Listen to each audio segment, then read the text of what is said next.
أعوذ بالله من الشيطان الرجيم. بسم الله الرحمن الرحيم، والصلاة والسلام على أشرف المرسلين سيدنا محمد وعلى آله وأصحابه أجمعين. اللهم لا سهل إلا ما جعلته سهلا، وأنت تجعل الحزن إذا شئت سهلا. اللهم يا ميسر كل عسير ويا جابر كل كسير، يسر علينا كل عسير فتيسير العسير عليك يسير. اللهم يسر أمورنا واشرح صدورنا واختم بالباقيات الصالحات أعمالنا. اللهم يا معلم آدم علمنا، ويا مفهم سليمان فهمنا. اللهم لا علم لنا إلا ما علمتنا، إنك أنت العليم الحكيم، ولا حول ولا قوة إلا بالله العلي العظيم.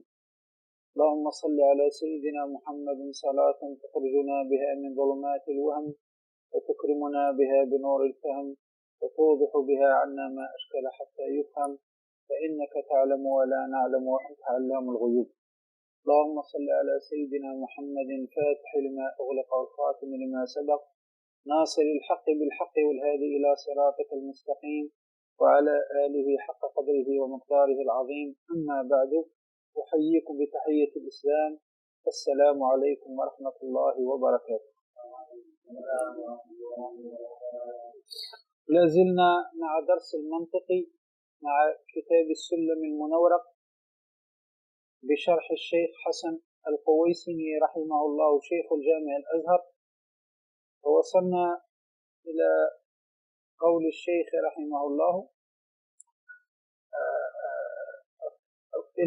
إلى باب القياس، وقال: إن القياس من قضايا صور مستلزما بالذات قولا آخر. أما القياس عندهم قسمان، فمنه ما يدعى بالاقتران إلى آخر ما قال. نعم، نقرأ الأبيات ثم نأخذ الجديد. أعوذ بالله من الشيطان الرجيم، بسم الله الرحمن. الحمد لله الذي قد أخرج نتائج الفكر فبالحجاب وحط عنهم من سماء العقل كل حجاب من جهل، حتى بدت لهم شموس المعرفة، رأوا مخدراتها منكشفة. نحمده جل عامي بنعمة الإيمان والإسلام، مخصنا بخير ما قد ذكر وخير من حاز المقامات العلا، محمد سيد كل مختفى العربي الهاشمي مصطفى، صلى عليه الله ما دام الحجاب يخوض من بحر المعاني لججا، وآله وصحبه ذوي الهدى من شبهوا بأنجم في الاهتداء. وبعد فالمنطق للجنان في النحو للسان، فيعصم الأفكار عن غير الخطأ، وعن دقيق الفهم يكشف الغطاء. فهكذا أصوله قواعد تجمع من فنونه فوائد، سميته بسلم المنورق يرقى به سماء علم المنطق. والله أرجو أن يكون خالصا لوجهه كريم خالصا، وأن يكون نافعا للمبتدئ به إلى المطولات يهتدي. والخلف في جوازه غالي به على ثلاثة أقوال، فابن الصلاح والنووي حرما، وقال قوم ينبغي يعلم. والقولة المشهورة صحيحة جوازه لكامل صريحة، ممارس السنة والكتاب ليهتدي به إلى الصواب. إدراك مفرد تصورا علم، ودرك نسبة بتصديق وسيم أول عند الوضع، لأنه مقدم بالطبع والنظر محتاج للتأمل، وعكسه هو الضروري الجلي. وما به إلى تصور وصل يدعى بقول شريع فتبتهل، وما لتصديق به توصل بحجة يعرف عند العقلاء دلالة اللفظ عنها وفق يدعونها دلالة المطابقة، وجزئه تضمنا وما لزم فوعد انبعاث التزم مستعمل الألفاظ حيث يوجد إما مركب وإما مفرد فأول ما دل جزءه على جزء معناه بعكس مثلا وهو على قسمين أعد مفردا جزئي حيث وجد فمفهم اشتراك الكلي كأسد وعكسه جزئي وأولا لذاتهم فيها اندرج تنسبه أو لعارض إذا خرج والكليات الخمسة دون انتقال جنس وخاص وعرض نوع وخاص وأول ثلاثة بلا شطا جنس قريب أو بعيد أو وسط ونسبة الألفاظ للمعاني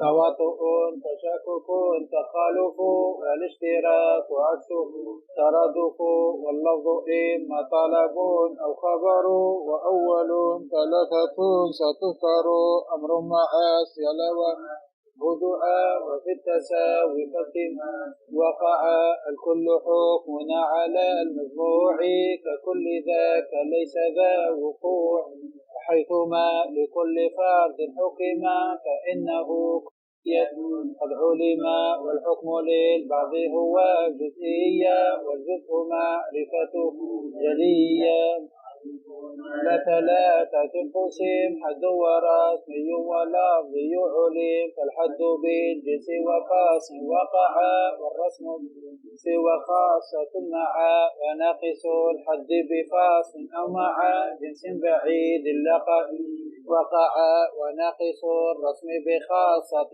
فقط أو مع جنس أبعد قد ارتبط وما بلفظي الذي شهر تبديل لفظ برديف أشهر وشرط كل أن يرى مضطردا منعكسا ظاهرا لا أبعدا ولا مساويا ولا تجوزا بلا قرينة بما تحرزا ولا بما يدرى بمحدود ولا مشترك من القائمة خلا وعندهم من جملة المردود أن تدخل الأحكام في الحدود ولا يجوز في الحدود ذكر أو جائز في الرسم ما روى ما احتمل صدق لذاته جرى بينهم قضية وخبرا ثم القضايا عندهم قسمان عملية الثاني كلية شخصية الأول إما مصور وإما مهمل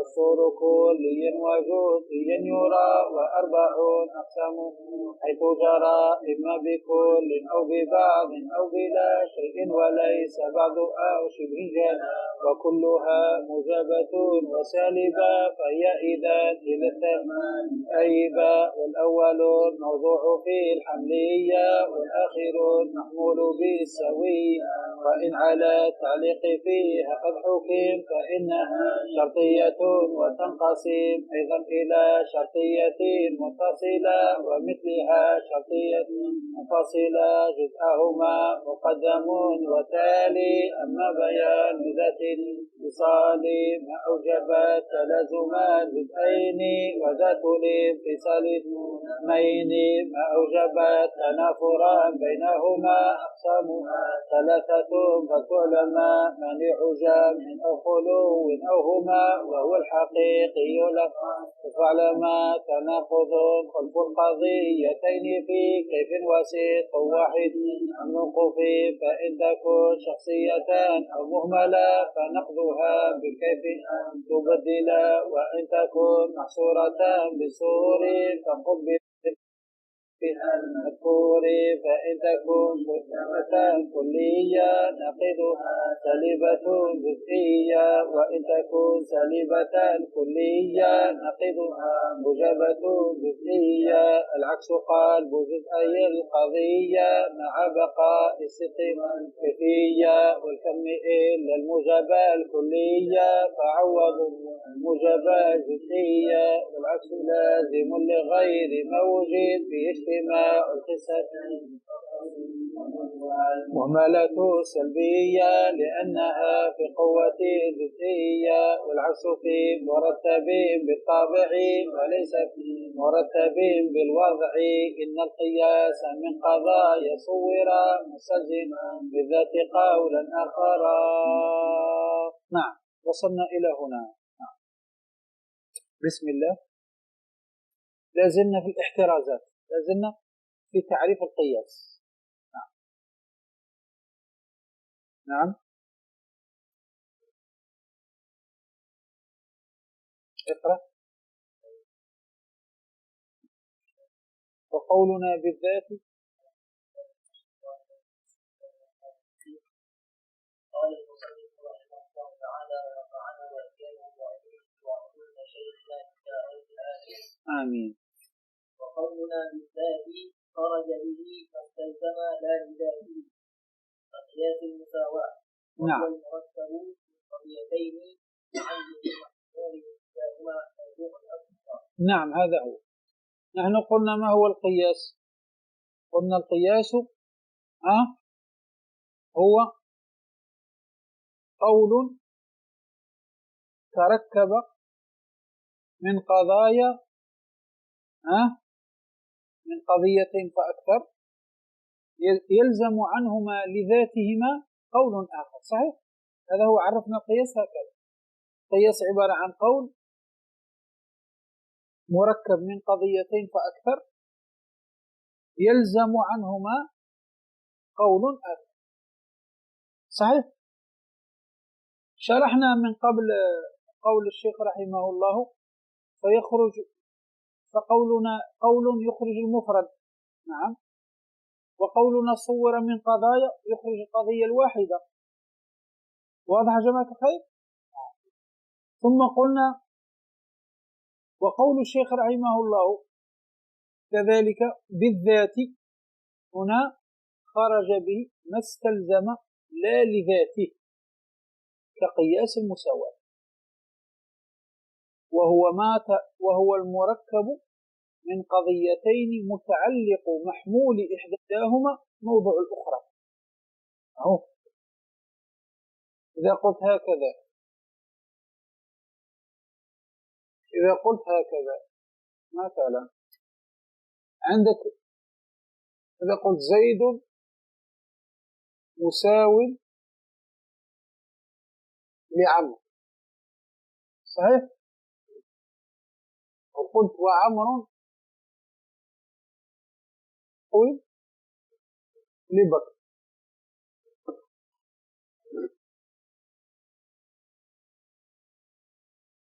زيد المبتدا، مساو خبر المبتدا، والجار والمجرور نتعلق بماذا؟ بهذا بمساوي. الآن زيد هذا موضوع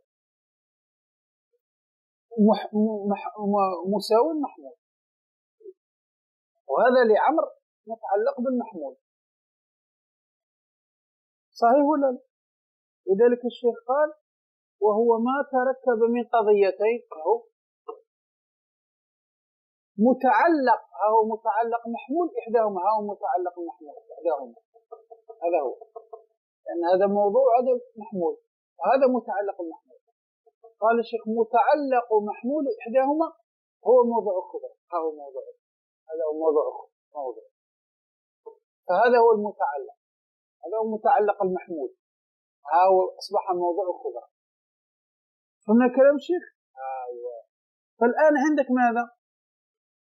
عندك ثلاث أشخاص، عندك زيد وعندك عمرو وعندك بكر.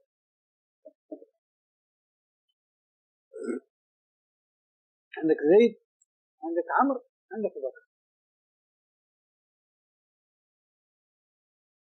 لو قلنا زيد مساو لعمرو، لو قلنا زيد مساو لعمرو وعمرو مساو لبكر، ماذا ينتج؟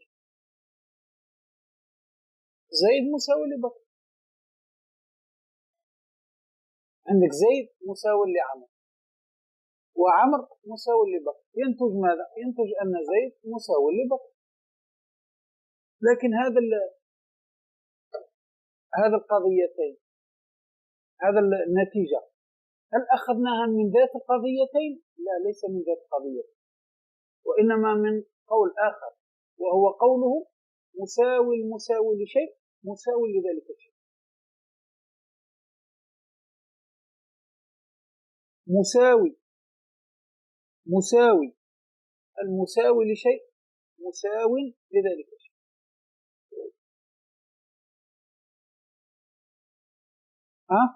مساوي المساوي لشيء مساوي لذلك. هنا كلام. الآن ما دام عمرو مساوي لزيد ومساوي لبكر، فيلزم أن زيد مساوي لبكر. هذا النتيجة أخذناها، القول هذا الآخر النتيجة أخذناها من قول آخر وليس من ذات القضيتين. لا، ليس من ذات القضية، إنما من قول آخر من قياس اسم المساواة، وهو أن مساوي المساوي لشيء مساوي لذلك الشيء. واضح؟ مساوي المساوي لشيء مساوي لذلك. فعمر ما دام مساوي لزيد ومساوي لبكر، يلزم أن يكون زيد مساوي لبكر. مفهوم يا جماعة؟ هذا هو معنى الكلام.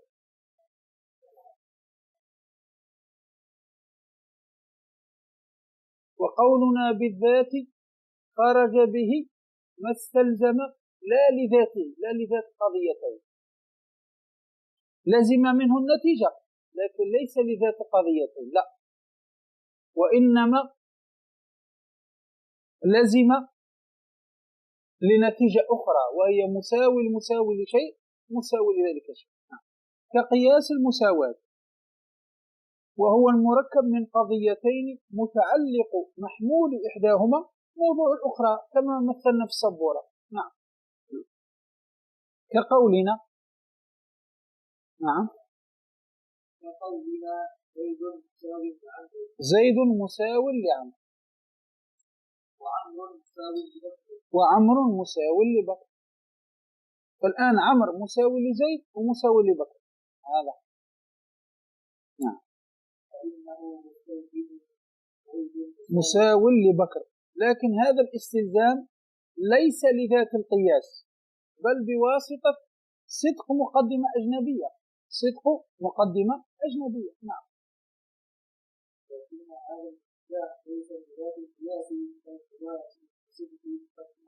مقدم الصدق مقدمة أجنبية. صدق.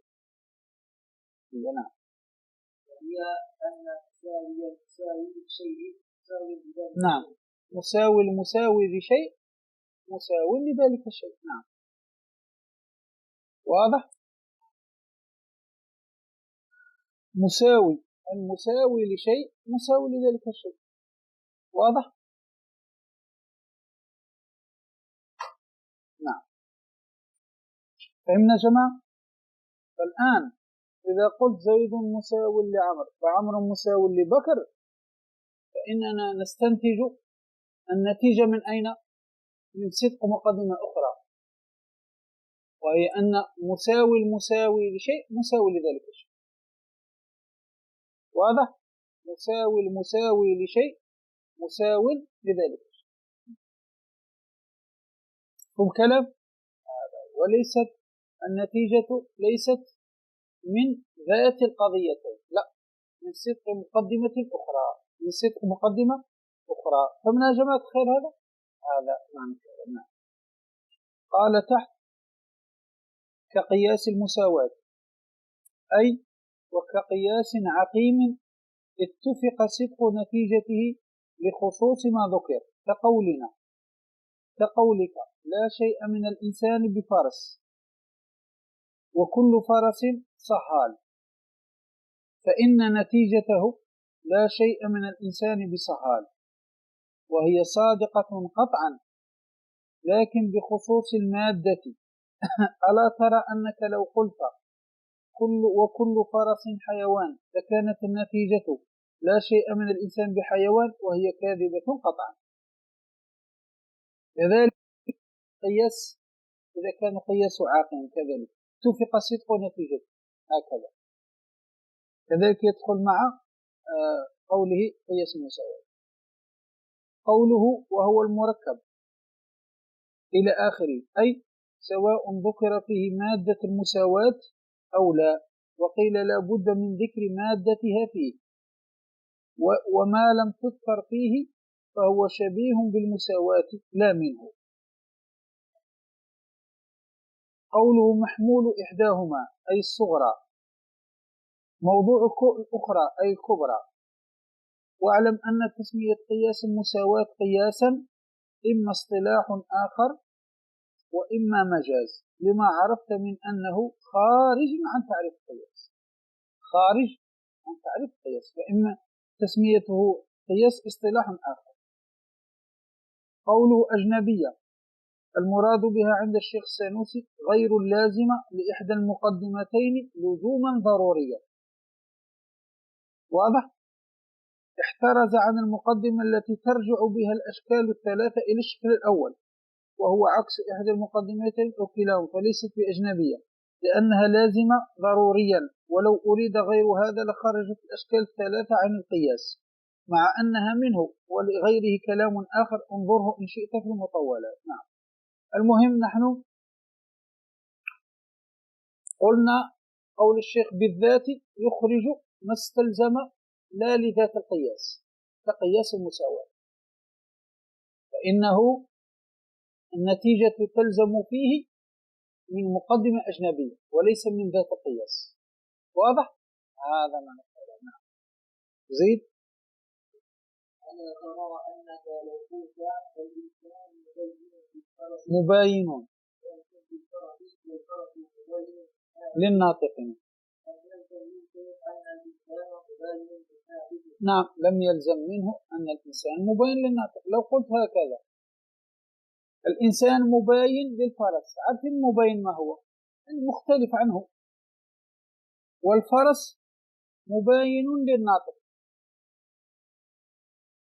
لم يلزم منه أن الإنسان مباين للناطق، لم يلزم، لأن مباين المباين لشيء لا يلزم أن يكون مباينا لذلك الشيء. فالآن إذا كان الفرس مباين للإنسان والفرس مباين للناطق، لا يلزم منه أن يكون الإنسان مباين للناطق، لا يلزم. نعم. واضح يا جماعة الخير؟ بل تارة يكون مباين وتارة يكون غير مباين. قال تحت لا يلزم أن يكون مباينا إلى آخره، بل يكون تارة مباينا، كما في قولنا الإنسان مباين للفرس والفرس مباين للحمار، وتارة لا يكون مباين كما في مثال الشارح. واضح؟ هذا فمن جماعة الخير. أيوة.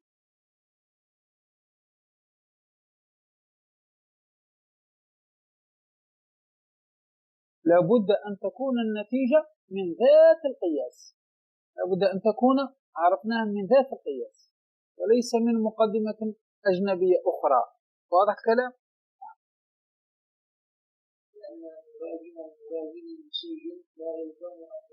مباينا لذلك الشيء، لا يلزم، قد يكون مباين وقد لا يلزم. واضح؟ لا يلزم أن يكون مباين، لا، قد يكون مباين وقد لا يكون مباين. نعم.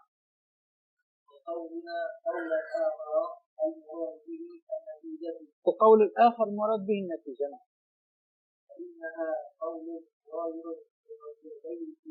نعم، لازم النتيجة تكون مغايرة لقضيتي القياس، لازم النتيجة تكون مغايرة. العالم متغير وكل متغير حادث، العالم حادث، النتيجة مغايرة لقضيتي القياس، مغايرة تمام التغاير. نعم. ويخرج به القضيتان المستلزمتان بإحداهما. نعم. قولنا زيد قائم وعمر جالس. نعم. يستلزمان إحداهما. نعم. ولا يسميان قياسا لأن إحداهما ليس قولا آخر. نعم، هذا هو. كذلك قولنا قولا آخر المراد به النتيجة، صحيح؟ فإنه قول مغاير لقضيتي القياس، النتيجة دائما تكون مغايرة لقضية القياس، لا تكون عين إحدى المقدمتين، لا تكون نفس إحدى المقدمتين، لا، تكون مغايرة للمقدمتين كلاهما. قال الشيخ: يخرج به القضيتان المستلزمتان لإحداهما، كقولنا زيد قائم وعمر جالس. هذه القضيتان يستلزمان إحداهما، هذه القضيتان يستلزمان إما زيد قائم وإما عمر جالس، تستلزم إحداهما. وهذا كلام، ولا يسميان قياسا. لماذا؟ لأن إحداهما ليس قولا آخر، وإنما هي عين إحدى المقدمتين. فالنتيجة هنا، النتيجة هي عين إحدى المقدمات. أنك إذا قلت زيد قائم وعمر جالس، النتيجة إما تكون زيد قائم وإما تكون عمر جالس، هذا هو الذي يلزم. وكلاهما ليس قول آخر، وإنما هو عين إحدى المقدمات. مفهوم؟ فيخرج هذا كذلك. نعم. والمراد بقولنا مستلزما بالذات قولا آخر أن القياس متى سلم استلزم النتيجة. نعم، والمراد بقولنا مستلزما بالذات قولا آخر، القياس إذا سلم يلزم منه النتيجة، إذا سلم وكان بشروطه وكان بالشروط التي سنذكرها إلى غير ذلك يلزم منه نتيجة، يلزم. هم. والمراد بقولنا مستلزما بالذات قولا آخر أن القياس متى سلم استلزم النتيجة، متى سلم استلزم النتيجة. هم جماعة. قال: والمراد بقولنا إلى آخره. هذا إشارة إلى أن هذا التعريف شامل للقياس الصحيح وللفاسد إذا كان فساده لمادته، وأن الفاسد الذي خرج من التعريف إنما هو الفاسد لصورته، كاختلال شرط أو عدم ترتيب. وإنما دخل هذا القسم من الفاسد في التعريف لأن الحقائق يجب أن تكون شاملة للصحيح وللفاسد، حيث لم يكن فساده لفقد ركن أو شرط. نعم. واضح؟ فالآن القياس متى سلم استلزم، حتى سواء كان صادق أو كاذب، سواء كان صادق أو كاذب، إذا سلم به الخصمان خلاص يلزم منه النتيجة. زيد. سواء كان صادقا كما مر. ما الذي مر؟ أين المثال الذي مر؟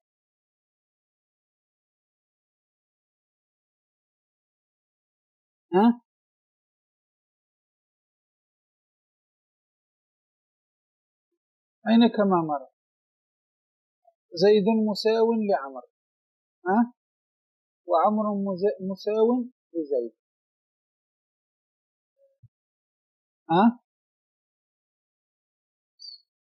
زيد.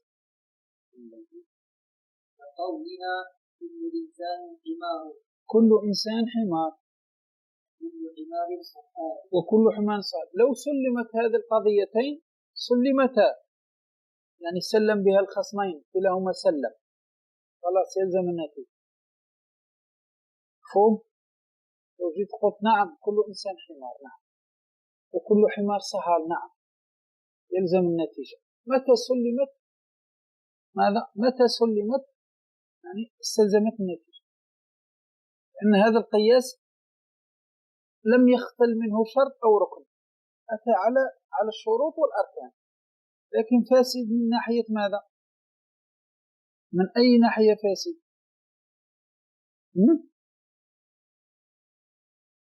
فاسد من ناحية المادة فقط، من ناحية المادة. نعم. زيد.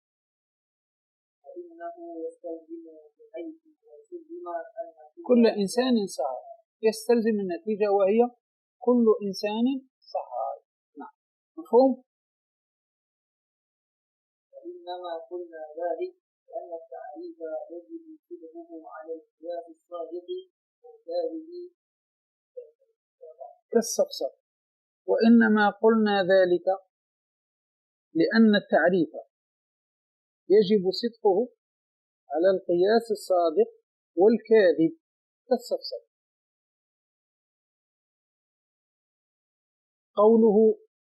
قوله الصادق أي الصحيح، أي الصادق نتيجته، والكاذب قال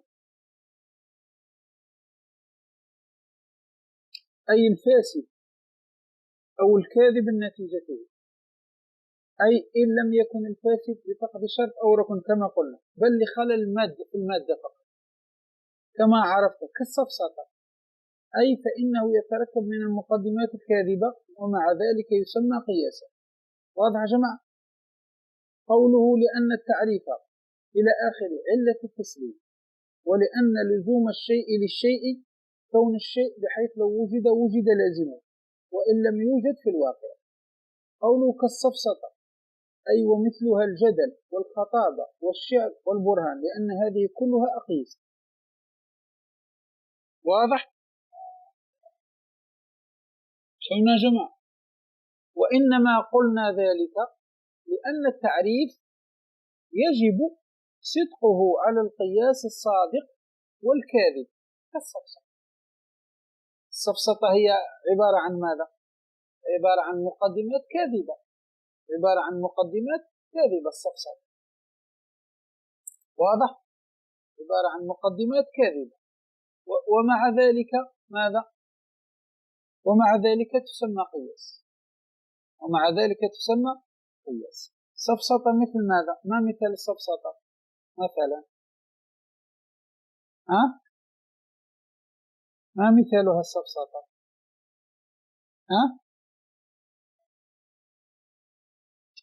نحو هذا ميت وكل ميت جماد.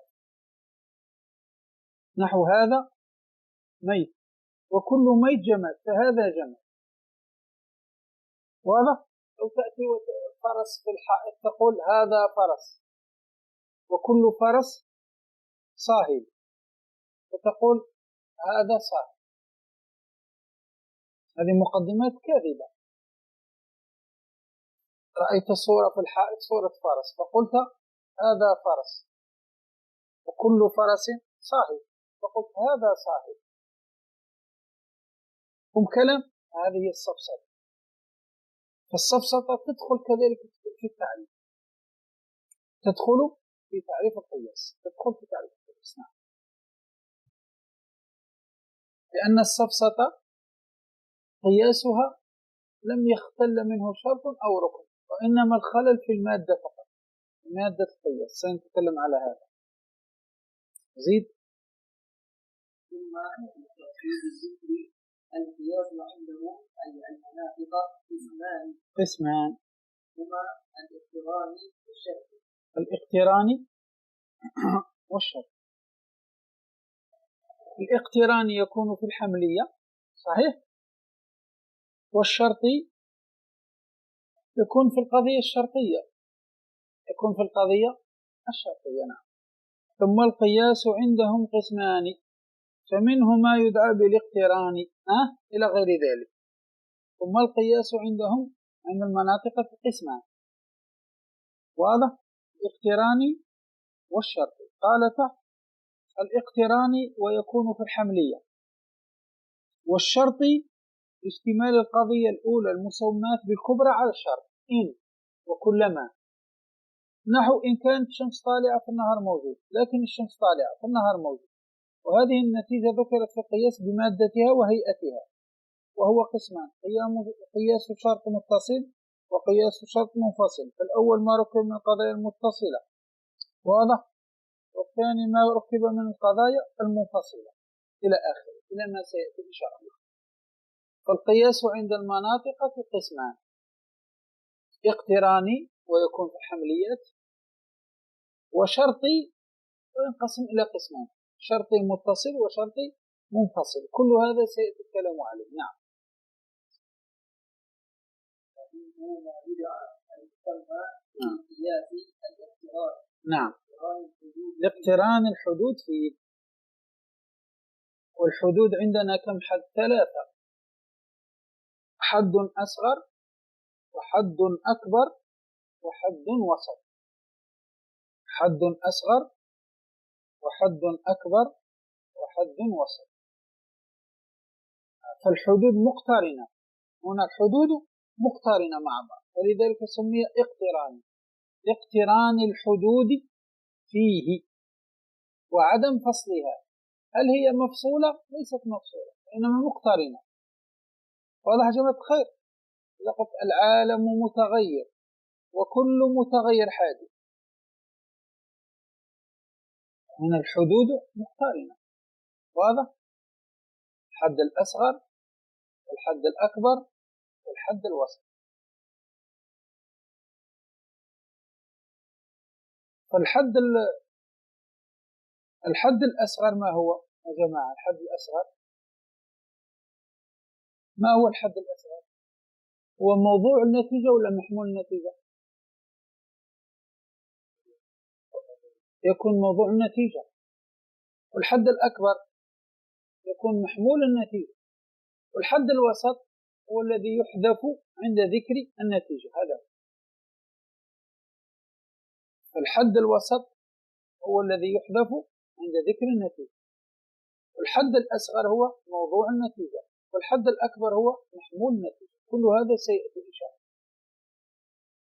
نزيد. فالقياس الاقتراني اقترنت فيه الحدود ولم يفصل بينها. هل فصل بينها؟ لم يفصل بينها. الحدود كلها مقترنة، الحد الأكبر مع الأصغر مع الأوسط، مقترن بعضها مع بعض. نعم. وعدم فصلها بأداة. نعم، وعدم فصلها بأداة استثناء، ليست مفصولة، لأن القياس الاستثنائي يكون مفصول، لكن كذا وكذا إلى آخره. نعم. قولنا العالم متغير. نعم. أو العالم متغير، وكل متغير حادث. العالم متغير، وكل متغير حادث. واضح يا جماعة؟ أين الحد الأصغر؟ العالم. والحد الأكبر متغير. الحد الوسط حادث. أما الحد الوسط هو متغير. فالحدود الفصل بينها بشيء، لم يفصل بينها. الحدود مقترنة، الحدود مقترن بعضها ببعض. نعم. ولم يفصل فيها بشيء، لذلك سمي اقتراني، سمي قياس اقتران، لاقتران الحدود فيه. نعم. وعرفه بقوله وهو الذي دل على النتيجة بقوة بأن كانت فيه متفرقة الأجزاء. هذا هو النتيجة بقوة. قال تحت، اقرأ معي تحت الحدود. قوله الحدود وهي 3: الحد الأصغر، والحد الأكبر، والحد الوسط. وسميت حدودا لأنها أطراف. طرف. لأن العالم الطرف الأول ثم حد أصغر، ومتغير حد أوسط، والحادث حد أكبر، كلاهما في الطرف. سميت حدود لأنها أطراف. نعم. كل واحد منها في الطرف. نعم. قوله وعدم فصلها عطف تفسير على ما قبله، أي بخلاف الاستثناء فإنه مشتمل على أداة الاستثناء.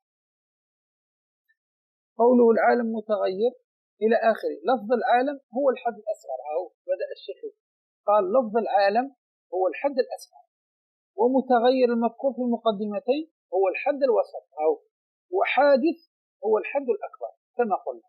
نعم. فالحدود هنا اقترن بعضها ببعض. نعم. زيد. قال وهو الذي دل على النتيجة بقوة.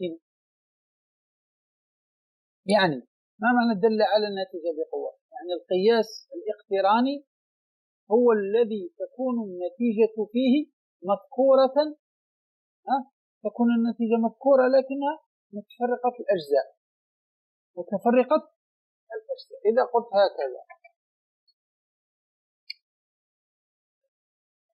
العالم متغير، وكل متغير حادث، ما هي النتيجة هنا؟ عالم حادث. هذا النتيجة مذكورة في القياس ولا لا؟ مذكورة في القياس لكنها متفرقة في الأجزاء. أو موضوع النتيجة في الصغرى ومحمول النتيجة في الكبرى متفرقة ولا لا؟ متفرقة في الأجزاء.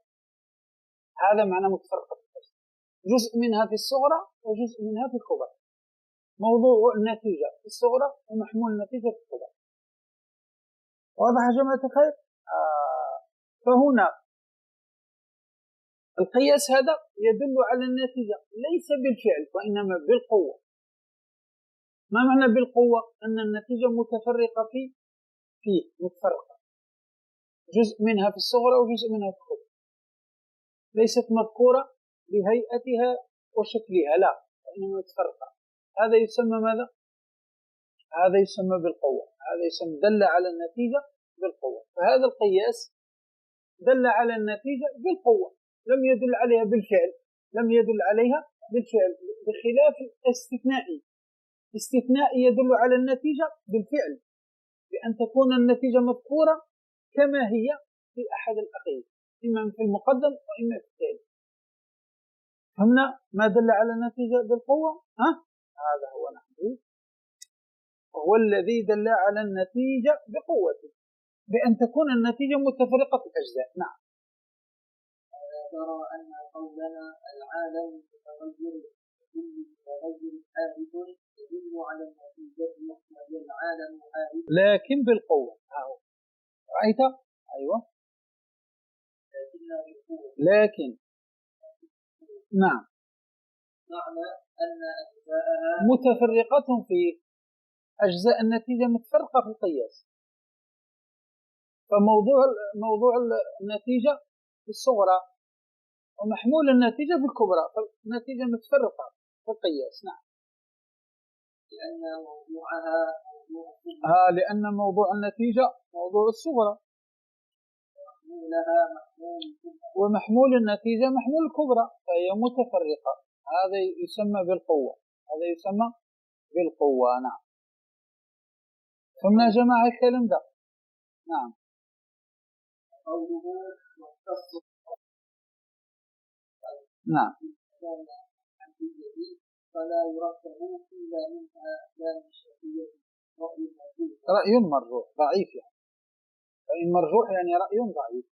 قال واختص بالحملية. هذا القياس الاقتراني الشيخ قال مختص بالقضية الحملية فقط، فلا يركب إلا منها لا من الشرطية.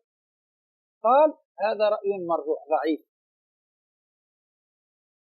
رأي مرجوح ضعيف.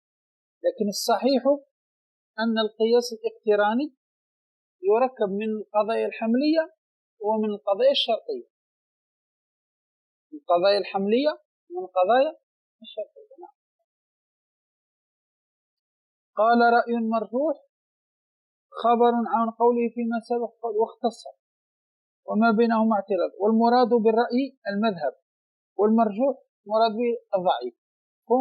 هذا قول ضعيف مشى عليه الأخضري رحمه الله، مشى عليه الأخضري، رأي ضعيف، أن القياس الاقتراني خاص بماذا؟ خاص بالحمليات، لا، هو خاص بالحمليات والشرطيات. نعم.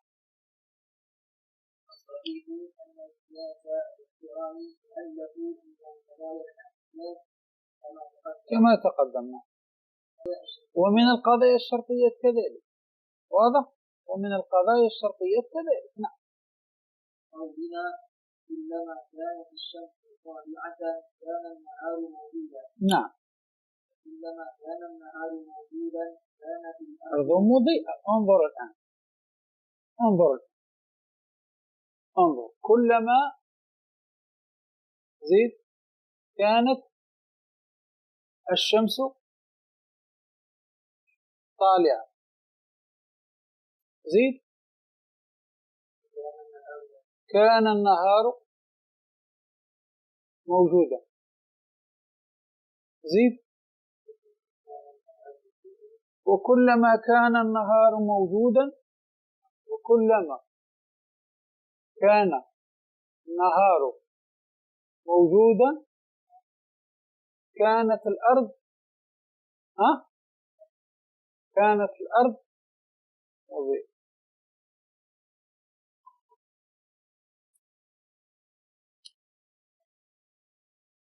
صحيح؟ الآن قلنا سميت شرطية لأداة شرط كلما. صحيح؟ الشرطية تتركب من ماذا؟ موضوع ومحمول ولا من تالي ومقدم؟ تالي ومقدم وتالي. كانت الشمس طالعة، هذا ما اسمه؟ مقدم. كان النهار موجود، ما اسمه؟ تالي. كلما كان النهار موجود، ما اسمه؟ مقدم. كانت الأرض مضيئة، ما اسمه؟ تالي. فهذه قضية شرطية. قضية شرطية. صح؟ قال كلما كانت الشمس طالعة كان النهار موجود، وكلما كان النهار موجود كانت الأرض مضيئة. ماذا ينتج؟ أولا أين الحد الأصغر؟ كلما كانت الشمس طالعة حد أصغر. أين الحد الوسط؟ كان النهار موجود. أين الحد الأكبر؟ كانت الأرض مضيئة. صحيح؟ الآن ما النتيجة؟ كلما كانت الشمس طالعة كانت الأرض مضيئة. صحيح؟ هذه هي النتيجة. النتيجة هنا مذكورة بالفعل ولا بالقوة؟ بالقوة. مذكورة متفرقة. ها هو المقدم. النتيجة ها هو مقدمها وهو تاليها. النتيجة ذكرت في الشرطية متفرقة الأجزاء. متفرقة الأجزاء. فذكر الحد الأصغر. ذكر الحد الأصغر في القضية الأولى، وذكر الحد الأكبر في القضية الثانية. كلام. فذكر موضوع النتيجة ذكر في الأولى، ومحمول النتيجة ذكر في القضية الثانية. فهنا النتيجة مذكورة في الشرطية متفرقة في الأجزاء، وبالتالي في الأخير. فالآن القياس الاقتراني ألف ألف من ماذا؟ ألف من قضايا الحملية، وألف من القضايا الشرطية. واضح يا جماعة الخير؟ فقول الشيخ رحمه الله واختص بالحملية هذا ضعيف، إنما القياس الاقتراني يكون في الحمليات ويكون في الشرطيات، وهذا هو المثال. نعم.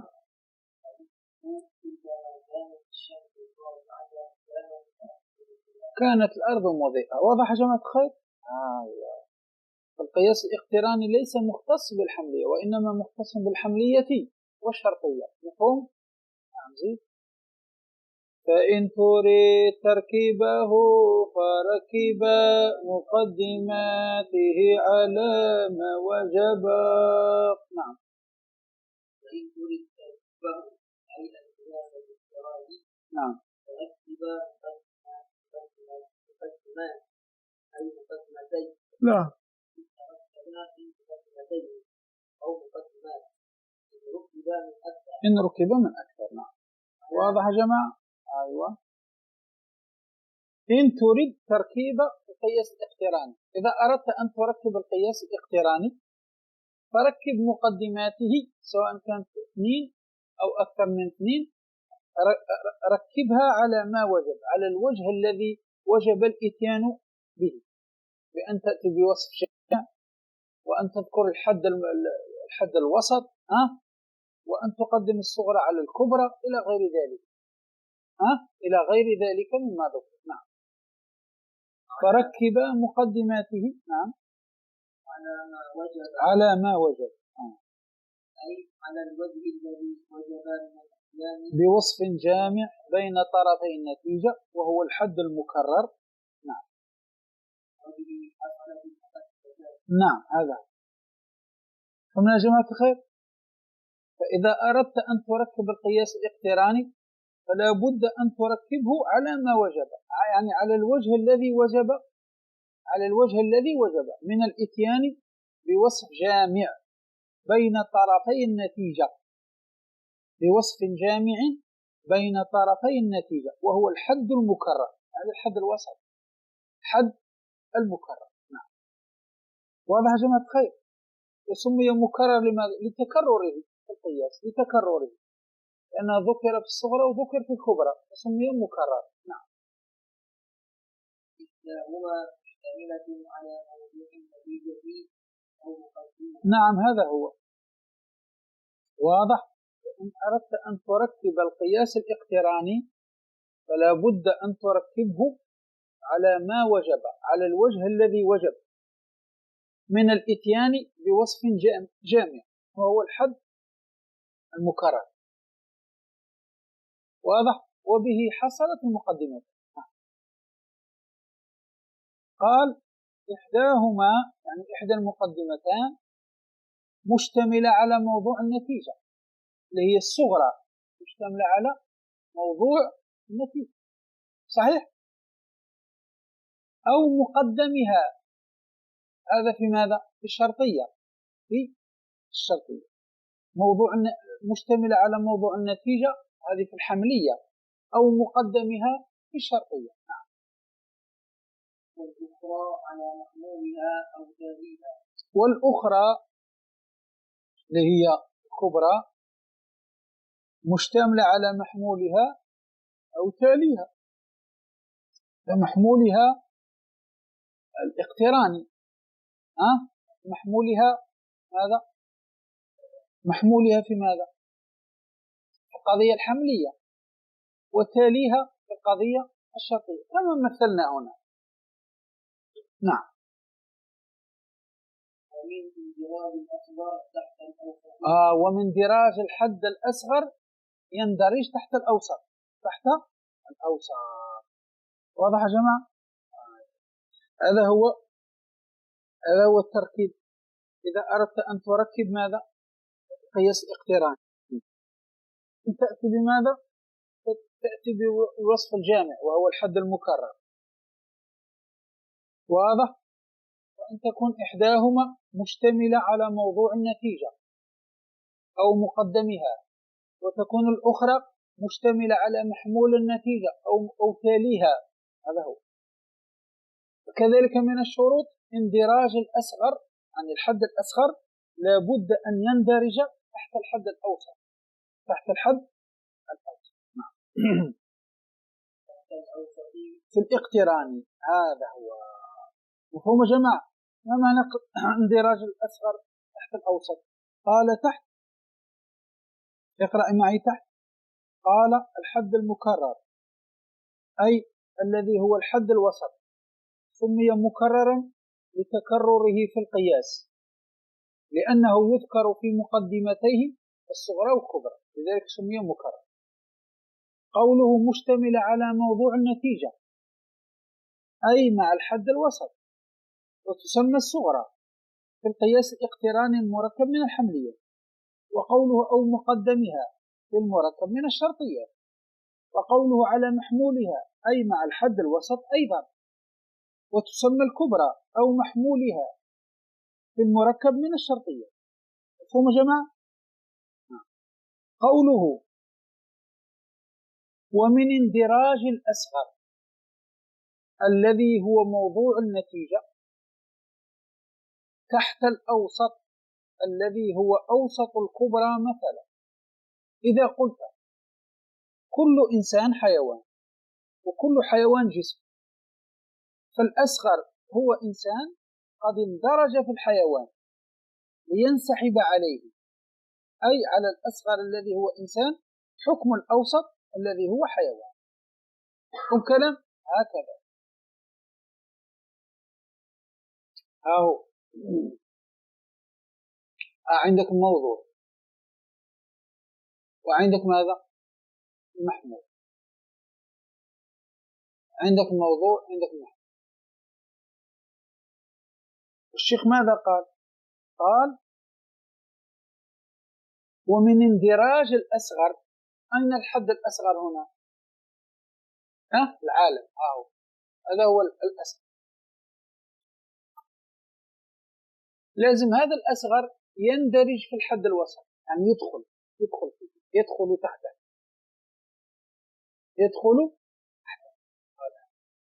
ومن اندراج الأصغر في الأوسط.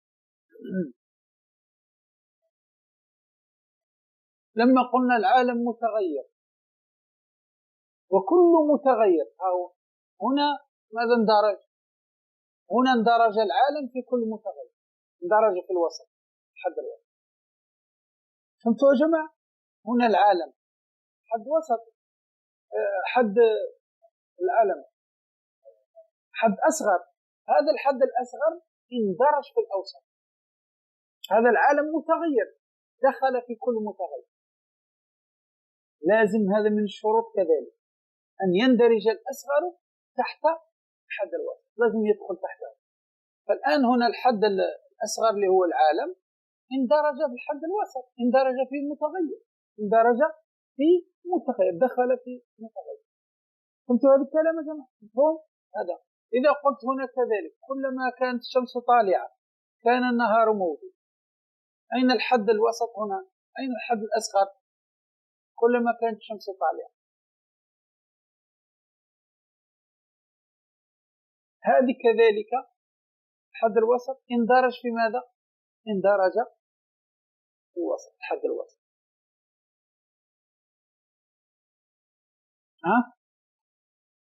لأننا قلنا كلما كانت الشمس طالعة كان النهار موجود، وكلما كان النهار موجود أو اندرجت هنا كلما كانت الشمس طالعة اندرجت. كانت الأرض مضيئة. مفهوم؟ هذا معنى واندراج ومن اندراج الحد الأصغر تحت الأوسط في الاقتراني. واضح؟ في القياس الاقتراني. نعم.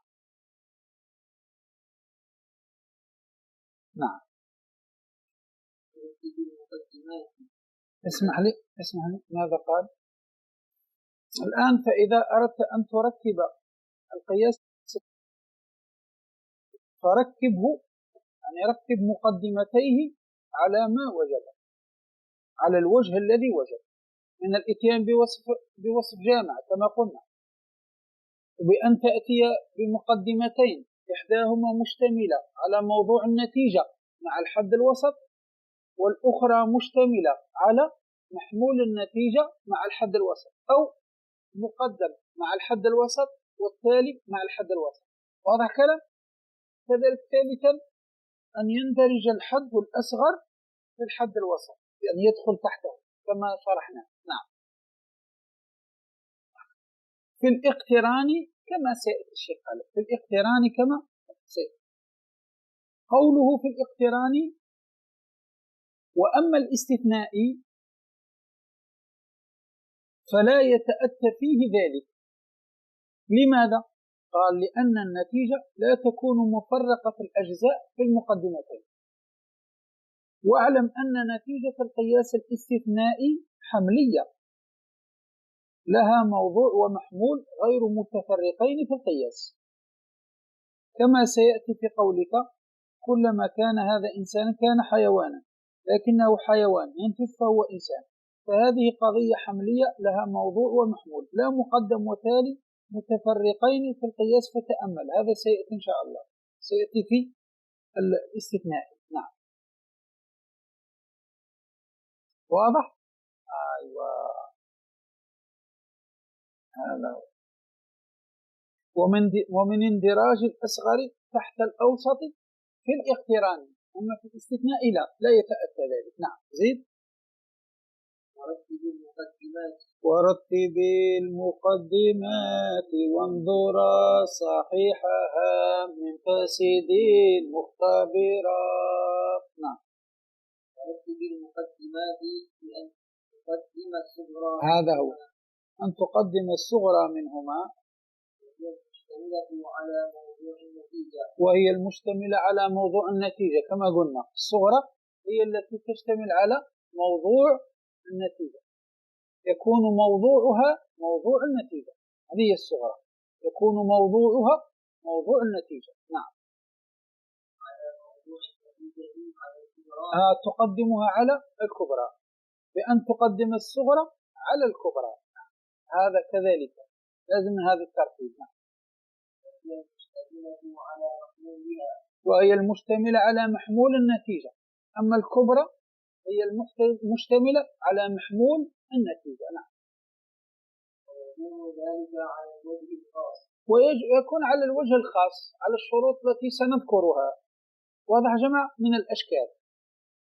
ويكون على الوجه الخاص، مثلا أنت تقدم الصغرى على الكبرى ولكن يكون على وجه خاص، الشكل الأول وشروطه، الشكل الثاني وشروطه، الشكل الثالث وشروطه، الشكل الرابع وشروطه، يكون على وجه خاص وليس هكذا مطلقا. تقدم الصغرى على الكبرى ولكن على الوجه الخاص من توفر الشروط. من توفر الشروط في الأشكال الأربعة. فمن يا جماعة هذا معنى على الوجه الخاص.